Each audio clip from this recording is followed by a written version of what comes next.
Parimal, ye bhi, I think you can answer this. If we have $1 million, then allocating 50% to 2-3 small cap mutual fund and 2-3 mid cap funds over diversified for 10 plus years of horizon. I think मुझे लगता है कि यहाँ पे 2-3 लेने की मतलब 3 मतलब I think even one good small cap fund, one mid cap fund, even one multi cap fund, थोड़ा सा ऐसा डाइवर्सिफिकेशन फ्लेक्सी कैप वगैरह करोगे तो I think that would be मतलब I would go with that.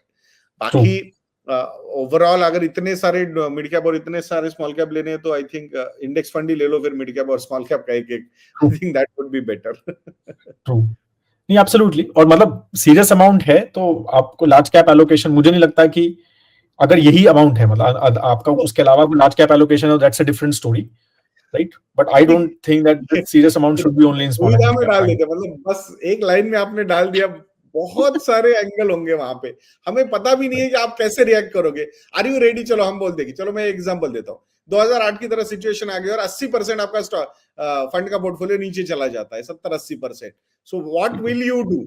So I think that is going to. So यहाँ ये जो है ना, this should not be simple thing. हाँ ये है ऐसा. 10 साल में कितने इमोशंस होंगे 10 साल में. मतलब कोविड के टाइम पे जब कॉल्स आ रहे थे मुझे कि अरे क्या करना चाहिए, क्या सर, ये 100 साल में एक बार होती है ये चीज. मतलब 2-3 पुश्ते निकल गई कि जिनको पता ही नहीं था कि ये ऐसा कुछ हुआ होगा. एक दो एटलीस्ट, एक दो तो कि जो पैदा होके खत्म भी हो गए बट उनको पेंडेमिक के बारे में कुछ समझ में नहीं आया, मतलब हुआ ही नहीं, कभी देखा नहीं उन्होंने.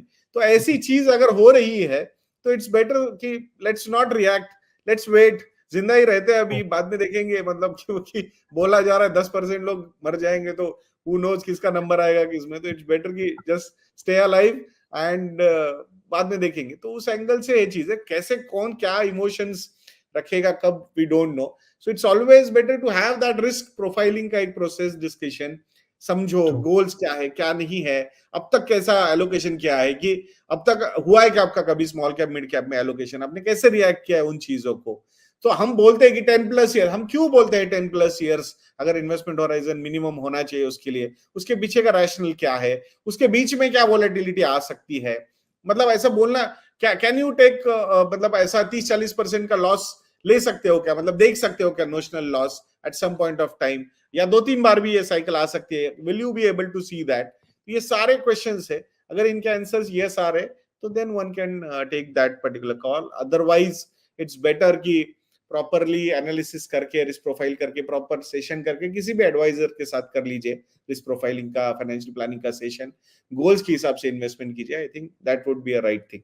Please don't take it otherwise. But we are just trying to take you people to the process again, कि वही बोरिंग प्रोसेस पे चलो चलते हैं. और मतलब अल्टीमेटली ओवरऑल मतलब जो कॉर्पस है, फिर वो 10 करोड़ हो, 20 करोड़ हो, 100 करोड़ हो, it will not matter. It what matters is कि अपना ऑब्जेक्टिव बहुत क्लियर है, रिस्क प्रोफाइल बहुत क्लियर है, गोल्स बहुत क्लियर है.